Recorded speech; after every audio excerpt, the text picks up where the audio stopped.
In one lazy afternoon on an Italian beach, I did more work than I would have done 3 years ago for the entire summer sitting in my co-working space back home. Yes, and I want to explain exactly how I did it and what are all the things that you might be thinking right now that worked but actually didn't work. First, let me tell you where I was. I was in Lanciano. On top of me was San Vito de Cerino, an amazing, quaint Italian city with even more amazing view. I was on a beach club on a Monday and I was almost alone. It was perfect. I was sipping Aperol Spritz, real Italian Aperol Spritz, which is not too sweet and not too cold and not too alcoholic, but also not too non-alcoholic, and an amazing tomato salad. Life was perfect. And right there I did 3 tasks which are amazingly difficult to do, and I want to explain what these 3 tasks are because I need you to understand the difficulty, the depth and the complexity of those tasks and how they were conducted in just one lazy and easy afternoon on an Italian beach. So the first task I did, and this is very important, I created the entire program for summer camp with 20 teenagers. Now, you might be thinking, well, with AI, this is so easy. You can create an entire summer camp program in 5 minutes. But let me ask you something. When was the last time you were in a room with teenagers and you maintained their attention, kept their attention, and most importantly, managed to transform their life and have them do a small change in their life with an AI outline? When did that happen? And if you have such experience, please share. Working for over 20 years with young people, I can tell you this is a very tough task. And in only one afternoon, I created a 4-day summer camp program, which was completely transformational.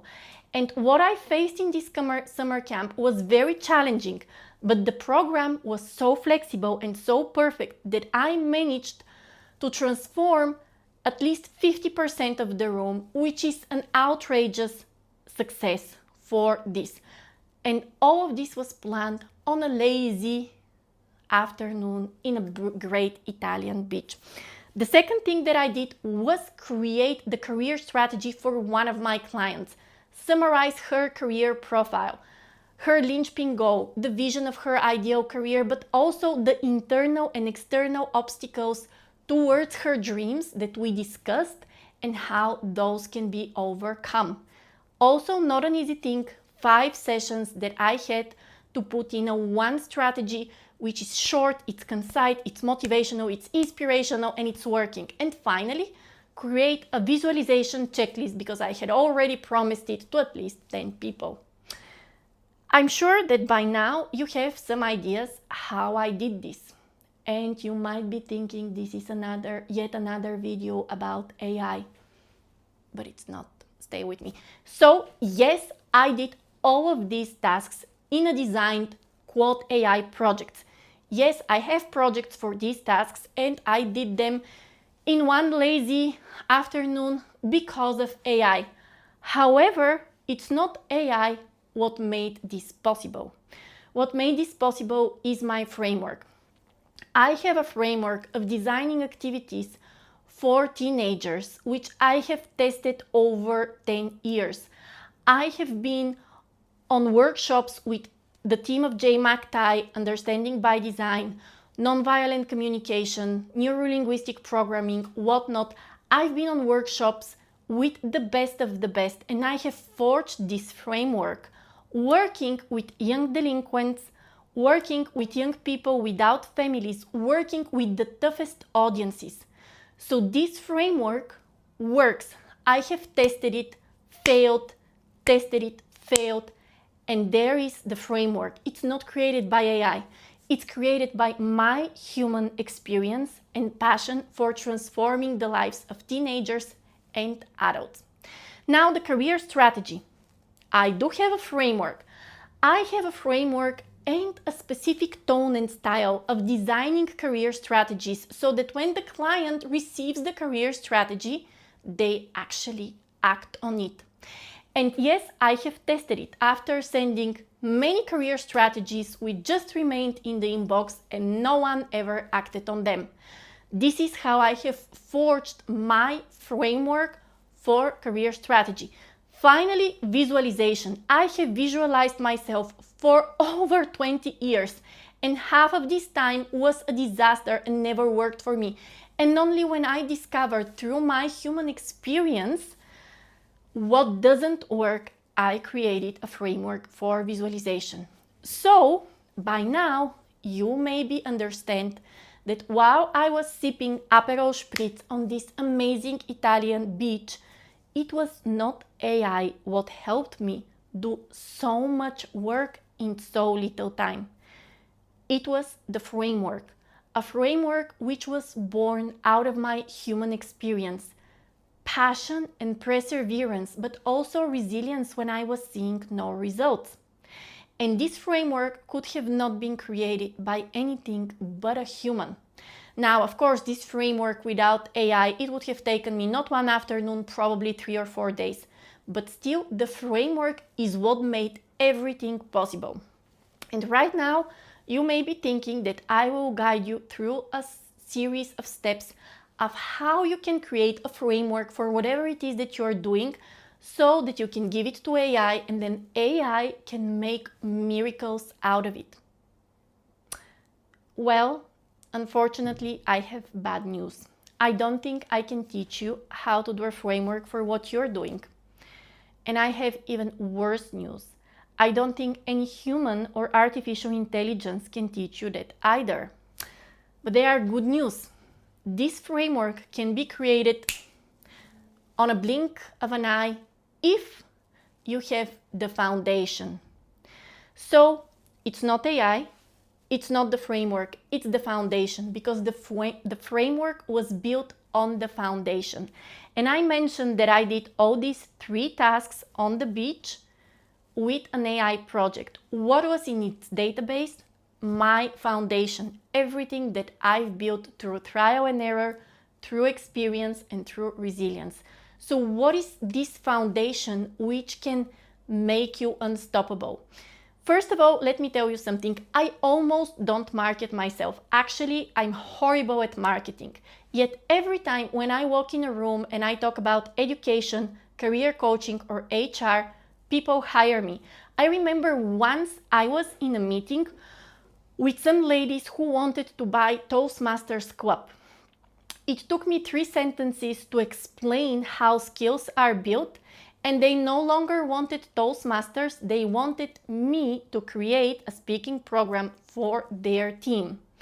I also remember that once I happened to be on an event of female entrepreneurs.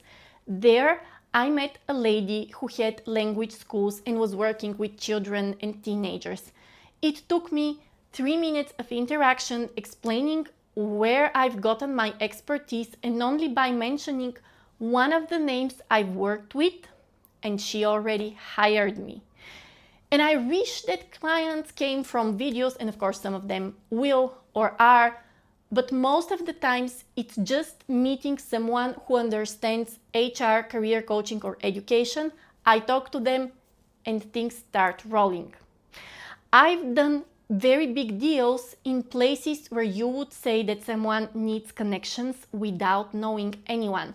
And this is only based on my expertise. And this expertise, just like the framework, is built on that foundation. So right now, I want to tell you what this foundation is, because I believe once you build it, everything else will start working. And this is truly not about marketing. I understand that it's very important to have marketing and sales skills.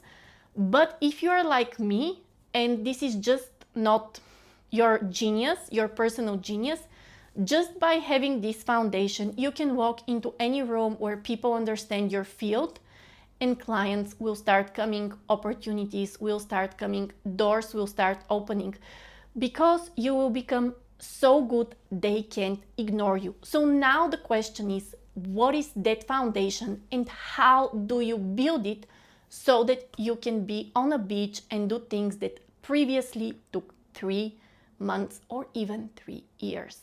So this foundation is nothing but mastery. Robert Greene has a whole book written on mastery where he talks about apprenticeship, life tasks, and intuition. But here I would like to break down mastery in a very, very manageable concept so that you can actually start applying it and not wonder, okay, so how do I build mastery?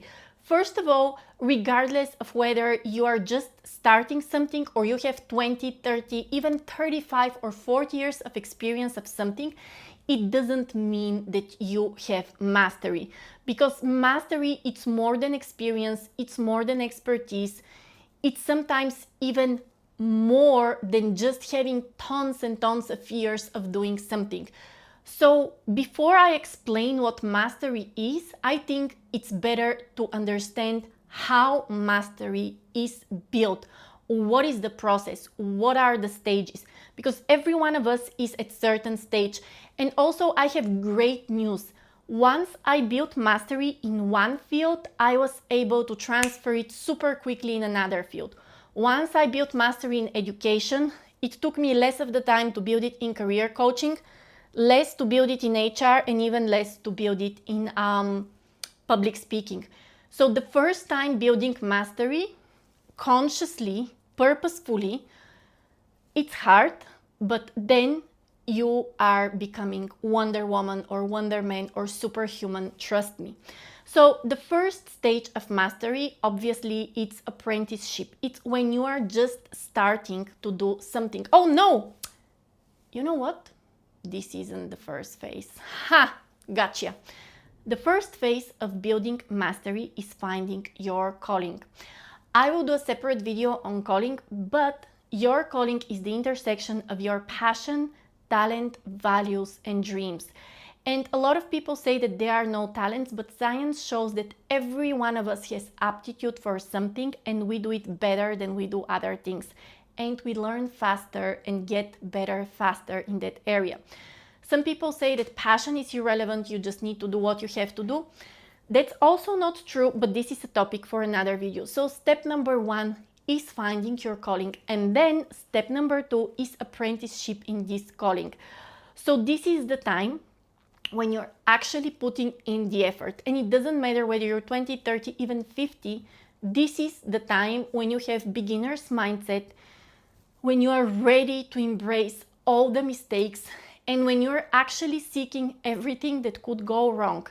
Now, there is good news. The older you are, the more life experience you have, the faster and more deeper this process will go, but you absolutely need true apprenticeship. And I believe that true apprenticeship is defined by making as many mistakes as possible. If you're not making mistakes, if nothing is failing, if you're not purposefully seeking to see what is not working, trust me, you have not gone through this phase. No one is such a genius not to go through this phase. Actually, the greatest minds and the most talented or accomplished people we know in arts, in science, in sports have gone through this phase, even if not publicly. So when I started building my mastery in education, I would test many programs with teenagers. I would go and I would speak to different experts. I would pay insane amount of money to get mentors who can mentor me on psychology, on developmental psychology, psychology of teenagers. I would go and work with the toughest audience, as I told you, young delinquents, whatnot, just to test this in the toughest possible way. And honestly, it was very difficult.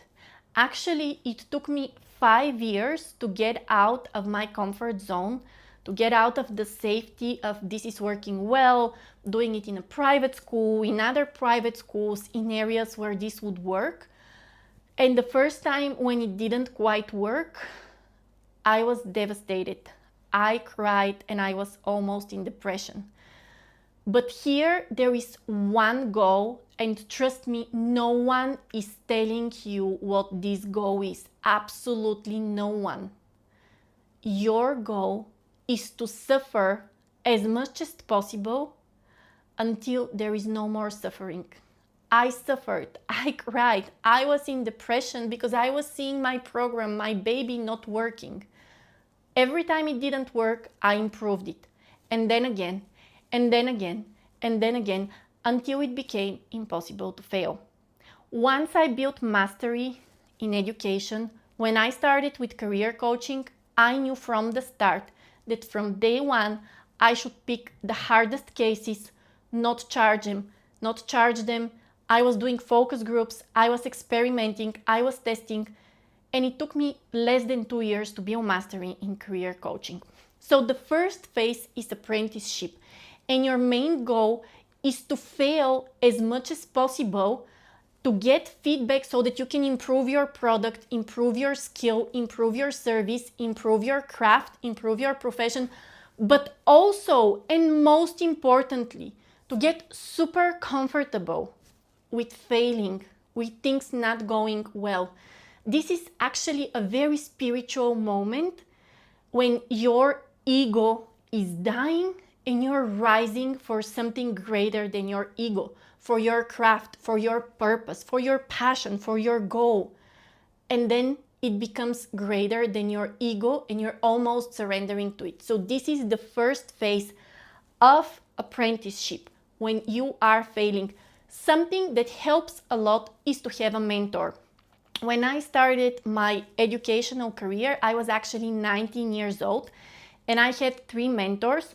To be perfectly honest, I think they are a little crazy. Now I think this, I didn't think this when I was 19, but still they helped me a lot. What I learned from them and from their crazy experience, it's invaluable. So while you are in this first phase, if you can fail as much as possible, great.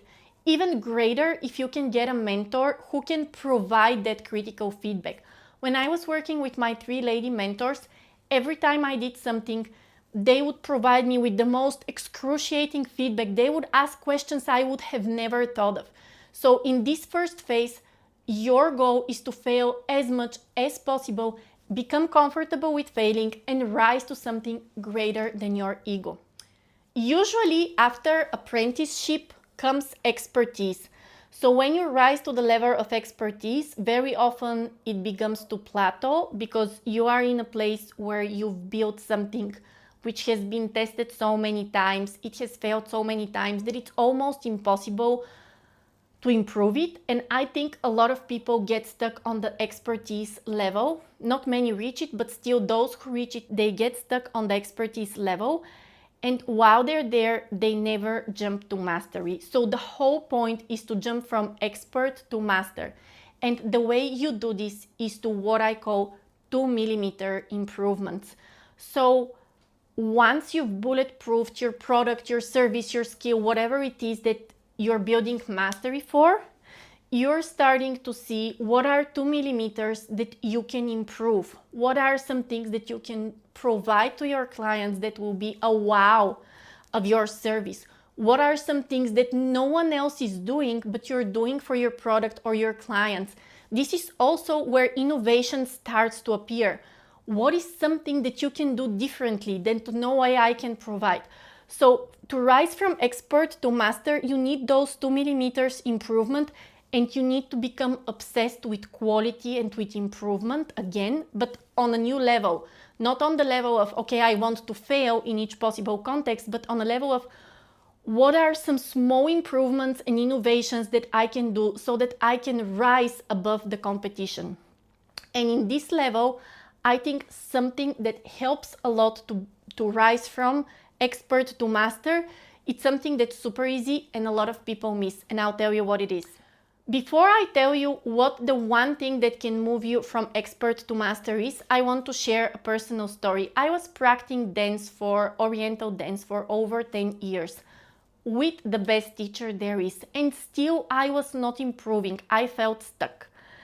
And what I did is I actually went to another teacher who was able to see me with new eyes, and she said that I'm doing all the basic movements wrong. And because of this, it seemed like I was improving, but I actually wasn't. So what moves from expert to master is illuminating your blind spots. What are your blind spots for things that you can still improve, but maybe you're not aware of. And this is not the 2 mm expert improvement. These are real blind spots, even maybe limiting beliefs that you have about yourself or something in your craft. And they are called blind spots for a reason. It's very difficult to see them by yourself. So at this point, a mentor could work, but I think what is even better is to have what is called a 360 feedback. So when I became a master in career coaching, I did a 360 feedback in the following way. I started asking feedback from all of my clients. I started following the competition and even buying products and services from the competition. And I started having Claude to get me all career advice that he can find each Monday.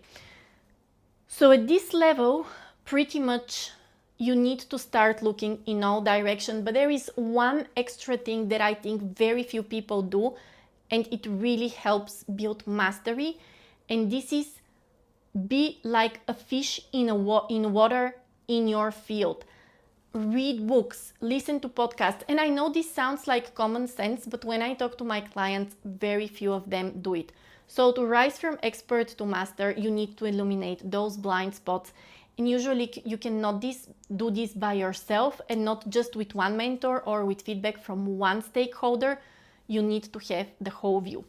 All right, so by now I have described the process, which is quite difficult and it's quite lengthy. And I'm sure that you would rather hear of the 5 steps of how you can improve your game with AI.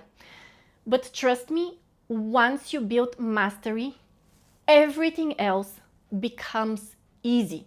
What is most important, once you build mastery in one area, the next one is easier and then the next one is easier.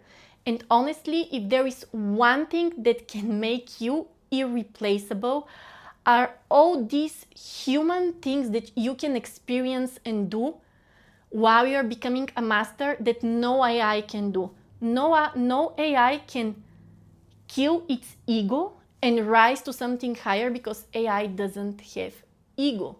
No AI can do those 2 mm improvements not only with mind but also with heart and with perseverance because AI doesn't have a live human experience.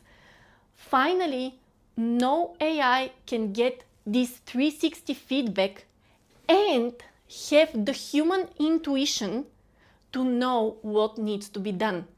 Because with this 360 feedback, it's not your mind that is telling you which is the breakthrough, it's your intuition. I have improved the Voca Academy career profile 1,000 times. I have invested so much money in improving it. I've gathered so much feedback, done so many focus groups. And it was in one meditation that I actually saw what was the missing element.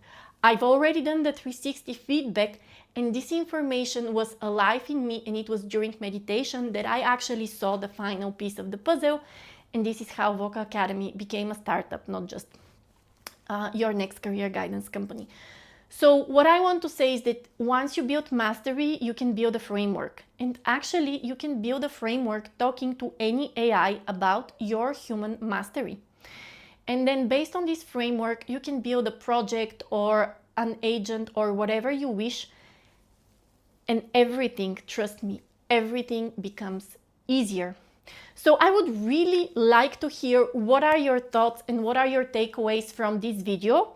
We discussed how we start with mastery, then we move to creating a framework, and then we put it in an AI project or agent or whatever, and it becomes an automatic machine for creating products, services, whatever it is that we sell or helping us in our career.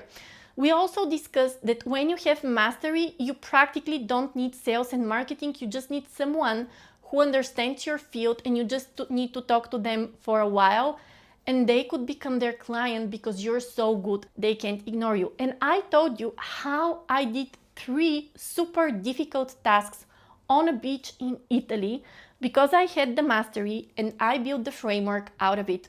So I would like to know, what do you think about this journey, where you are in this journey? So please drop a message in the comments below. where are you in your mastery journey and what is it that you think about this journey. And I hope I'll see you in the next video, which will be about the calling, and I will discuss why there is talent, and this is great news, what is not passion, and most people think that this is passion, and how you can create the picture, the full picture of your calling.